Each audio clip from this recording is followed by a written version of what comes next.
ধাতুর প্রকারভেদের ক্ষেত্রে আমাদের সর্বশেষ যে প্রকারভেদটা রয়েছে সেটা হচ্ছে সংযোগমূলক ধাতু। সংযোগমূলক ধাতুটা কেমন? আমরা অনেক সময় সংযোগমূলক ধাতু আমাদের বাক্যে ব্যবহার করে থাকি।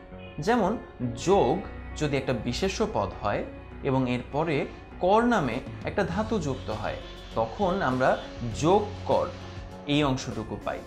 আবার সাবধান হ এই ধাতুর সঙ্গে যদি সাবধান নামক বিশেষ্য যুক্ত হয়, তখন আমরা নতুন আরেকটা শব্দ পেয়ে থাকি, যেটাকে আমরা সংযোগমূলক ধাতুই বলে থাকি, সাবধান হ। এভাবে যখন বিশেষ্য বিশেষণ ধনাত্মক অব্যয়ের সাথে আমরা এই শব্দগুচ্ছ, খেয়াল করে দেখো, কর, দে, পা, খা, ছাড়, এরকম 5 ধরনের আমরা আলাদা আলাদা শব্দ দেখিয়েছি এবং এর পাশাপাশি আরও অনেক ধরনের শব্দ যুক্ত হয়ে নতুন ধাতু গঠন করতে পারে। একেই আমরা বলে থাকি সংযোগমূলক ধাতু। সংযোগমূলক ধাতুর ধারণা আশা করি সবার কাছে পরিষ্কার হয়ে গিয়েছে।